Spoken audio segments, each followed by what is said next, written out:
Have you ever wondered what lies just beyond the veil of our reality? What secrets are whispered in the silence between our prayers and the heavens? We live our lives surrounded by a world we can see and touch, but the great saints and mystics of history tell us there is so much more. A reality that is constantly interacting with ours, a spiritual dimension that is closer than we could ever imagine. Tonight, we are not just telling a story. We are pulling back that veil just for a moment to reveal a message so urgent, so profound, that it has the power to change the very way you see your life, your faith, and your prayers. This is not a theory or a theological debate. This is a direct testimony, a chilling and desperate plea that came from the other side, delivered to one of the most remarkable mystics of the 20th century. The message was simple, yet it carries the weight of eternity. A soul in a state of intense purification appeared to Saint Gemma Galgani and revealed these exact words. If the living knew what we suffer here, they would never wait to pray. Imagine hearing that, not from a book, not from a sermon, but from a soul experiencing that reality firsthand. It's a warning, a desperate cry for help, and a sacred secret that has been waiting to be understood. To truly grasp the gravity of this revelation, we must first understand the woman who received it. Who was Gemma Galgani? Why was she chosen to be the bridge between our world and the next? Born in a small Italian town in 1878, Gemma was no ordinary child. From a very young age, she experienced a profound connection to the spiritual realm. She saw her guardian angel as clearly as she saw her own family. She spoke with Jesus and the Virgin Mary with the familiarity of a child speaking to her loving parents. Her life was a tapestry woven with threads of both immense suffering and divine ecstasy. She was plagued by severe illness, yet she was also granted the highest mystical gifts, including the stigmata, the visible wounds of Christ's passion on her own body. Her very existence was a sign that heaven and earth are not as separate as we believe them to be. She was a living window through which the light of the divine, and sometimes the shadows of the world beyond, could pass. The people around her, even her spiritual directors, were often baffled by her experiences. They tested her, they doubted her, but in the end they couldn't deny the authenticity of her holiness and the supernatural events that surrounded her. Gemma's heart was so pure, so consumed with love for God, that it became a magnet for souls, both those in heaven and those in need of prayers to get there. It was this profound love and her willingness to suffer for others that made her the perfect vessel for this urgent message. She wasn't seeking these visions for fame or attention. In fact, she was humble and often tried to hide the extraordinary gifts she possessed. She lived a simple life, dedicated to prayer and sacrifice. But in the quiet solitude of her room, in the deep hours of the night, the boundaries of our world would dissolve, and she would become a confidant to the souls who had passed on. She became a voice for the voiceless, a messenger for those who could no longer speak for themselves. And it was during one of these mystical encounters that the soul appeared. It wasn't a frightening specter from a horror story. It was something far more real, far more tragic. It was a soul in a state the Church calls purgatory, a place of purification, of intense longing, and of a suffering that we on earth can scarcely comprehend. A suffering born not of God's anger, but of a soul's own burning desire to be made perfect before entering the unimaginable glory of heaven. But who was this soul? Was it a stranger, a long-forgotten ancestor, or someone Gemma knew intimately in life? The identity of this soul makes the story even more personal and the warning even more powerful. As we delve deeper, we will uncover exactly who this person was and the specific promise Gemma had made to them, a promise that led to this chilling post-mortem visitation. The soul was not a stranger, nor a distant figure from the past. It was someone Gemma knew, admired, and was deeply connected to through a spiritual bond. Her name was Sister Maria Teresa of the Child Jesus, a Passionist nun from the convent in Corneto. This detail is absolutely crucial because it transforms the story from a general mystical event into an intensely personal and verifiable account. Gemma's greatest desire in life was to become a Passionist nun herself. She felt an overwhelming spiritual pull towards their way of life, one of prayer, penance, and a deep devotion to the Passion of Christ. She saw these nuns as her future sisters, her spiritual family.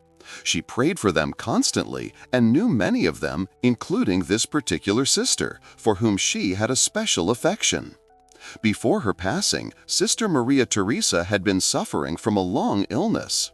Gemma, with her compassionate heart, offered countless prayers and sacrifices for her. And in the midst of this spiritual kinship, they made a solemn agreement, a sacred pact between two souls devoted to God. They promised each other that whoever died first would, if God permitted it, come back to the other with news of their state in the afterlife. Think about the faith and courage it takes to make such a promise. It's a testament to their profound belief in the communion of saints, in the reality of life after death, and in a bond so strong that not even the grave could sever it. They weren't playing a game, they were treating the afterlife with the seriousness and certainty of a journey to a neighboring town. For them, the veil between worlds was truly thin. Soon after, Sister Maria Teresa passed away. Gemma knew of her death and immediately began to pray for the repose of her soul. But she also waited. She held the memory of their pact in her heart, not with morbid curiosity, but with the loving anticipation of a friend waiting for a promised letter. Days passed. Gemma intensified her prayers, her vigils, her small acts of sacrifice. She was holding up her end of the bargain, supporting her friend on her journey. Then, one night, it happened. While Gemma was in a state of deep prayer, she felt a presence in her room. It was not frightening, but it was overwhelming. A figure appeared before her, enveloped in a kind of sorrowful light. It was Sister Maria Teresa. The promise had been kept. The soul had returned from beyond the grave. Gemma, ever in communication with the divine, was not terrified. Instead, her heart was filled with a mix of awe and deep compassion. The soul of Sister Maria Teresa looked at her with an expression of intense suffering and communicated to Gemma that she was in purgatory. She confirmed her identity and told Gemma that she was suffering greatly and in desperate need of prayers. This first visit was a confirmation, a validation of their pact and of the reality of the soul's journey after death. But it was also a call to action. Gemma didn't just stand there in shock. Her immediate response was to redouble her efforts. Every prayer, every small suffering she endured, every moment of her day was now offered with a singular intention: the relief of her friend, Sister Maria Teresa. She understood that her prayers on earth had a real tangible effect in the spiritual realm. She was a spiritual warrior fighting a battle for a soul in need. But this was only the beginning. The first visitation confirmed the soul's location and its suffering. However, the true soul-shattering message had not yet been delivered. The plea that would become a warning for all of humanity was still to come. Gemma knew her friend was suffering, but she was about to find out just how terrible that suffering was in a second, more desperate apparition that would reveal the very words that form the title of our video tonight. What happened during that second visit? And what exactly did the soul say that left Saint Gemma shaken to her core? The days that followed the first apparition were a crucible for Gemma. Her life, already a constant offering, became a singular, focused mission. She ate less, slept less, and prayed more. She offered every beat of her heart, every difficult breath, every pang of her own chronic illnesses for the soul of her friend. She understood that she was in a unique position to help, and she would not fail. And then Sister Maria Teresa appeared again. This time the encounter was different. There was an urgency, a desperation that was even more palpable than before. The soul seemed to be in even greater agony, not because her suffering had worsened, but because her longing for God had become an unbearable fire as she drew closer to purification. She was like a traveler in sight of home, but unable to take the final steps. It was during this second, more intense visitation that the soul looked at Gemma with an expression of profound sorrow and love, and spoke the words that would echo through the ages. She did not shout them, she communicated them with the weight of eternal reality, a truth so powerful it could shatter our earthly complacency. She said to Gemma, "I am suffering so much. Tell the Father Superior to say Mass for me soon. If the living knew what we suffer here, they would never wait to pray." Let those words sink in for a moment. If the living knew. This implies that we, on this side of the veil, are living in a state of blissful ignorance. We go about our days, we get busy, we postpone our prayers, we say, "I'll do it later." We treat prayer as one more task on a checklist. But this soul is telling us that from her perspective, from the reality of eternity, our casual delay is a tragedy. And what is this suffering she speaks of? It is crucial to understand that purgatory, as described by the saints, is not a second-rate hell. It is not a place of vindictive punishment from an angry God. It is the complete opposite. The suffering of purgatory is the suffering of intense, all-consuming love. It is the pain of a soul that has seen God, even for a fleeting moment, and now understands what it was created for. Imagine being desperately in love, separated from the one you love, and knowing that only your own imperfections are keeping you apart. The fire of purgatory is the fire of a soul burning to be pure enough to enter the presence of perfect love. It is the agony of knowing paradise is real, that it is your home, but you are not yet ready to enter. Every flaw, every attachment to sin, every act of selfishness, no matter how small, must be burned away in this fire of divine love. This is the suffering Sister Maria Teresa was describing, a pain so profound that our earthly sufferings, illness, loss, heartbreak, pale in comparison. It is a spiritual agony that we can barely conceive of. And the most tragic part? She revealed that the prayers of the living are like a cool, soothing balm on these burning wounds. Our masses, our rosaries, our small sacrifices are like buckets of water poured on this purifying fire, shortening the time and easing the pain. When Gemma heard this, she was utterly overwhelmed. It was no longer just about helping a friend. It was a universal truth, a sacred duty revealed. She understood that we, the living, hold a key. We have the power to reach across the veil and bring immense relief to those we have loved and lost. We are not helpless. Our prayers are not empty words sent into the void. They are powerful, effective, and desperately, desperately needed. But this raises a profound and perhaps unsettling question. Sister Maria Teresa was a devout nun. She had dedicated her entire life to God. So why? Why was she there at all? What were the specific faults, the hidden imperfections that required such an intense purification? The answer to this question is perhaps the most practical and important lesson for our own spiritual lives. The soul revealed the very reasons for her suffering, and they are not what you might expect. We often imagine that only grave, terrible sins lead a soul to a state of purification. We think of murderers, thieves, and those who have lived lives in open rebellion against God. So when we hear of a devout nun, one who spent her life in prayer and sacrifice, suffering intensely after death, our minds reel. We ask ourselves, if she needed purification, then what hope is there for the rest of us? This is precisely the point.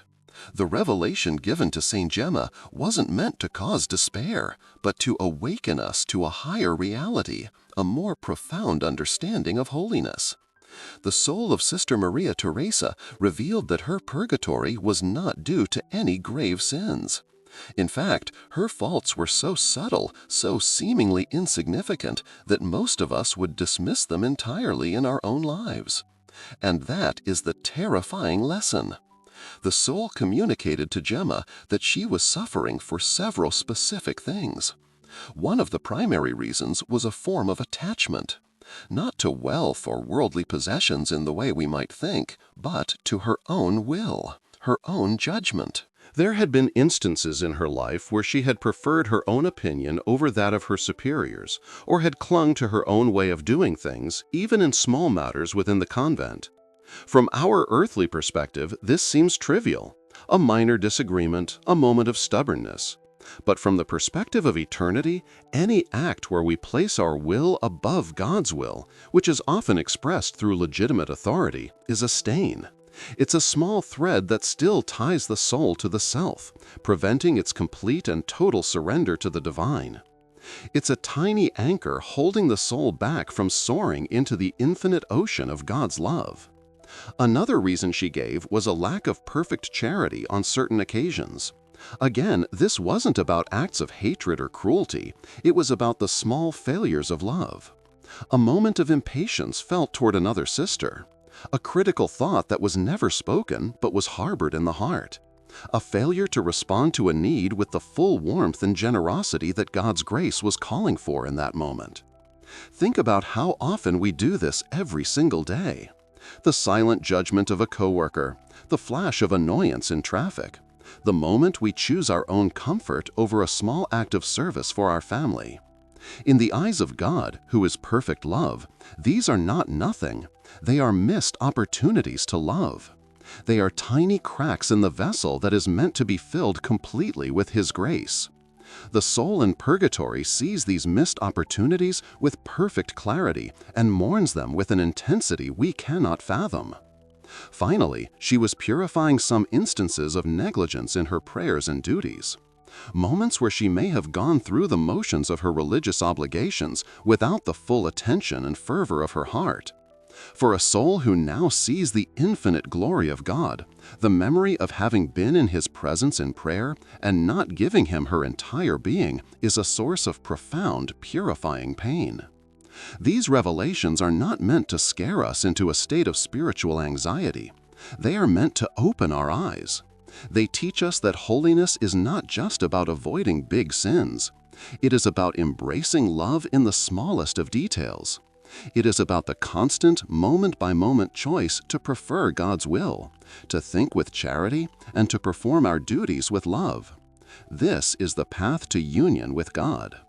Now Gemma understood the full picture.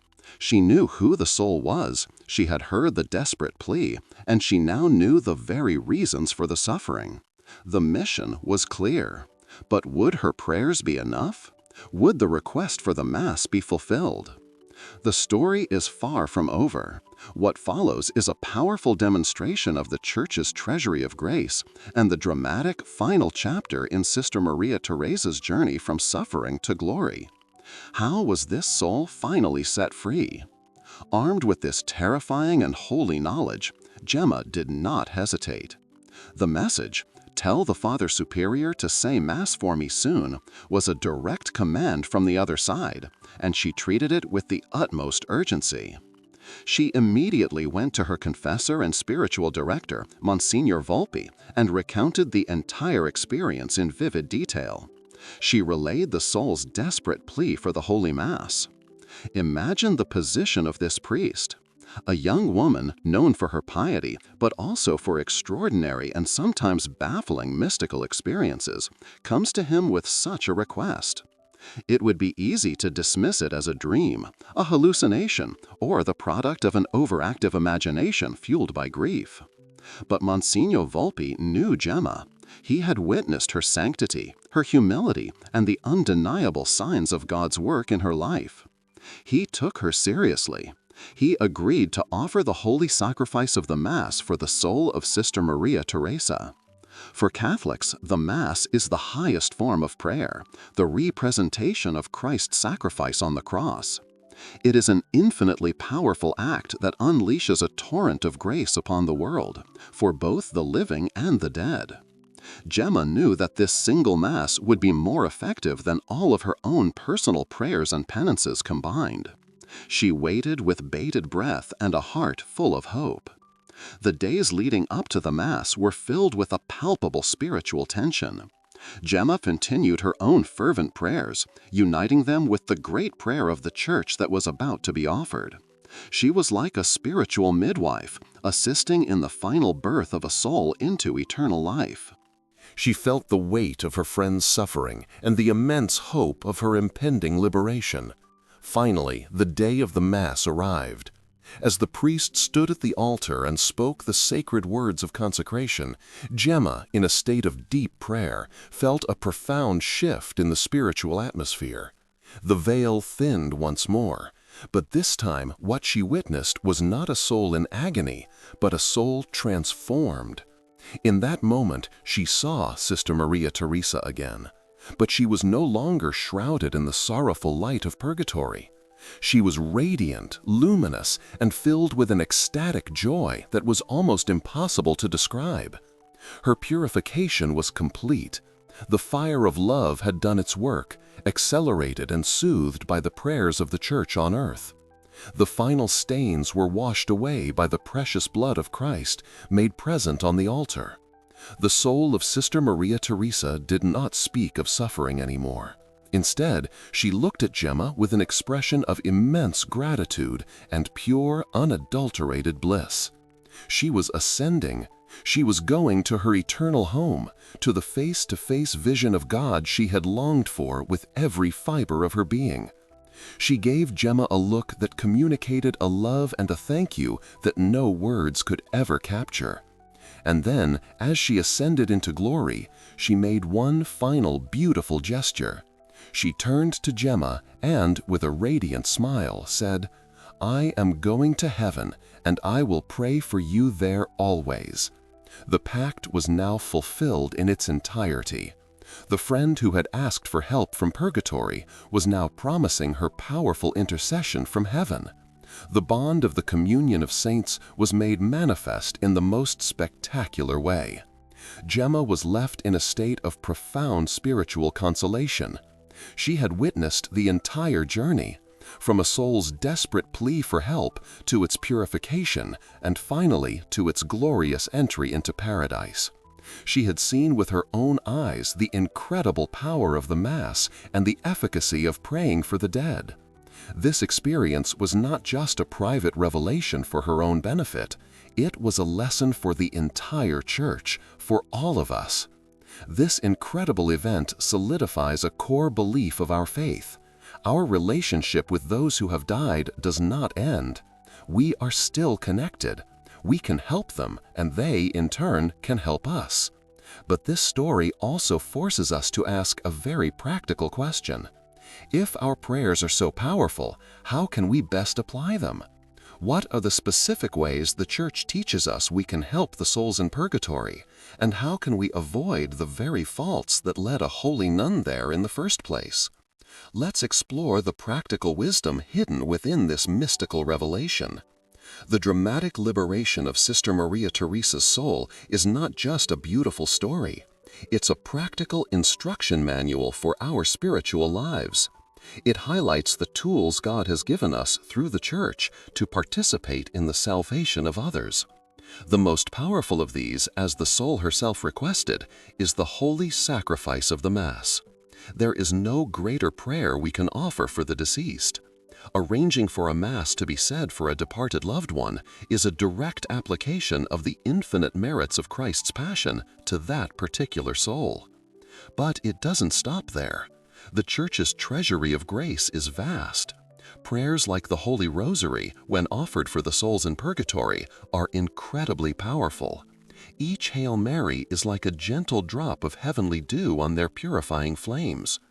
The Stations of the Cross are another profound devotion, as we walk with Jesus in his suffering and offer the merits of that suffering for the relief of the holy souls. We can also offer up our own daily struggles. This is a concept that our modern world has largely forgotten. When you experience a headache, a moment of frustration at work, a difficult commute, or the pain of a chronic illness, you have a choice. You can simply endure it, or you can transform it. By making a simple interior act of the will, Lord, I offer this small suffering for the souls in purgatory, you turn that negative experience into a supernatural act of charity. You turn your earthly pain into their heavenly relief. This is what Saint Gemma did constantly. Another powerful tool is the practice of gaining indulgences. An indulgence is the remission of the temporal punishment due to sins whose guilt has already been forgiven. It's like paying off the debt of purification that remains. The Church, through the authority given to it by Christ, attaches indulgences to certain prayers, actions, or devotions. By fulfilling the required conditions, such as going to confession, receiving Holy Communion, praying for the Pope's intentions, and performing the indulgenced act, we can gain a plenary, full, or partial indulgence and apply it to a soul in purgatory, potentially releasing them into heaven immediately. But this revelation from Saint Gemma isn't just about what we can do for the dead. It's a stark warning about how we, the living, should conduct our lives. Let's revisit the specific faults that kept Sister Maria Teresa in purgatory. They were attachments to her own will, small failures in charity, and negligence in her duties. These are the very things we must be vigilant about in our own lives if we hope to bypass that state of intense purification. How can we combat attachment to our own will? It starts with the practice of holy obedience. Not just to a religious superior, but obedience to the commandments of God, the teachings of the Church, and the duties of our state in life. It's about cultivating a spirit that says, not my will, but yours be done, in the big decisions and, more importantly, in the thousands of small moments that make up our day. How do we fight against failures in charity? By making a conscious effort to guard our thoughts, to stop the inner criticism of others before it takes root, to assume the best in people, to be quick to forgive and slow to anger. It means performing small, hidden acts of kindness without any expectation of reward or recognition. Every time we choose a charitable thought over a judgmental one, we are purifying our own souls here on earth. And how do we avoid negligence in our prayers and duties? By practicing mindfulness and intentionality. When we pray, we should strive to truly be present, to speak to God from the heart, not just recite words. When we perform our work, whether at a job or at home, we should do it with excellence, as if we were doing it directly for Christ. This is what the saints call sanctifying the present moment. The message from the soul to Saint Gemma is a call to a more vigilant, more intentional, and more charitable way of life. It reminds us that nothing impure will enter heaven, and that the purification process is a reality. But it also gives us the beautiful and empowering truth that we have a choice. We can begin that purification now through a life of prayer, sacrifice, and love. And in doing so, we not only prepare our own souls for heaven, but also become powerful intercessors for those who have gone before us. This is the essence of the communion of saints, a family bound by love that transcends even death itself.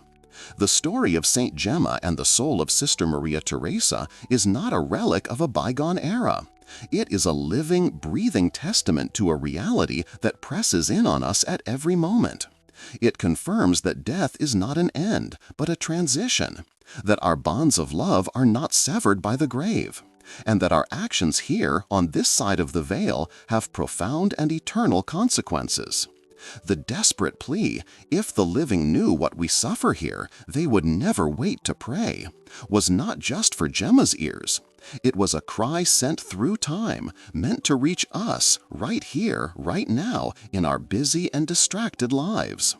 This revelation forces us to look at our lives through the lens of eternity.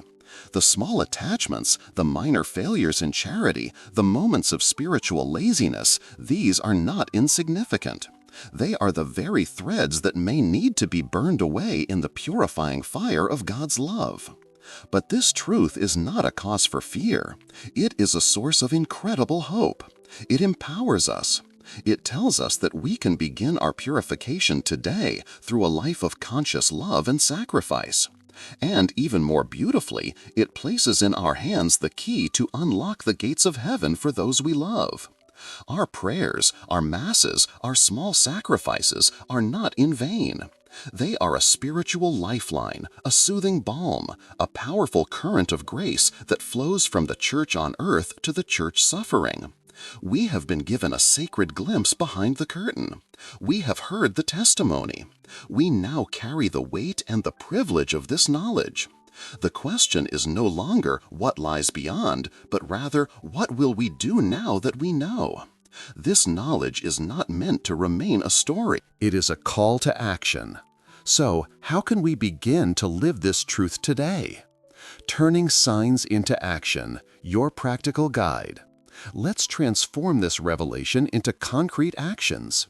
Here is a simple guide to begin integrating this profound spiritual truth into your life, starting right now. In the next 24 hours, first, perform a conscious offering. At some point today, you will experience a small annoyance, a moment of discomfort, or a pang of pain. It is inevitable. When it happens, instead of reacting with frustration, pause for a second. In the silence of your heart, simply say, "Lord, I accept this small suffering, and I offer it for the most forgotten soul in purgatory." You will have just turned a negative moment into an act of supernatural love. Second, pray the prayer of Saint Gertrude for the holy souls. It is a short but incredibly powerful prayer that tradition holds releases many souls. Before you sleep tonight, find a quiet moment and pray these words from your heart. "Eternal Father, I offer Thee the most precious blood of Thy divine Son, Jesus, in union with the Masses said throughout the world today, for all the holy souls in purgatory, for sinners everywhere, for sinners in the universal Church, those in my own home and within my family. Amen." In the next 7 days, first schedule a Mass. This is the most powerful action you can take, as requested by the soul herself. Call or visit your local parish this week and arrange for a Mass to be said for a deceased family member, a friend, or simply for all the holy souls in purgatory. This is a tangible act of mercy that has infinite value. Second, practice the charity of thought. For the next 7 days, make a conscious effort to guard your interior world. Every time you catch yourself making a silent, uncharitable judgment about someone, stop. Immediately replace it with a short prayer for that person, such as, "Lord, bless them and lead them to you." This practice begins to purify the very faults that kept a holy nun from heaven. In the next 30 days, first, create a perpetual prayer list. Find a small notebook or a note on your phone and write down the names of all the deceased family members and friends you can remember. Add to it names of people you hear about who have passed away. Commit to praying for these souls by name at least once this month, perhaps by offering a rosary for them. This creates a lasting habit of spiritual remembrance and charity. Second, undertake a Saint Gemma confession. The next time you prepare for the Sacrament of Reconciliation this month, spend extra time examining your conscience, specifically on the 3 areas revealed in the vision: attachment to your own will over God's, small failures in charity of thought and deed, and neglect in your daily duties and prayers. This focused confession is a powerful step toward purifying your soul here and now. The veil between worlds is only as thick as the prayers we forget to say. Subscribe to the channel so you don't miss the next revelations. Comment what you thought of this video and what city you're watching from. Share this with someone who needs to hear this.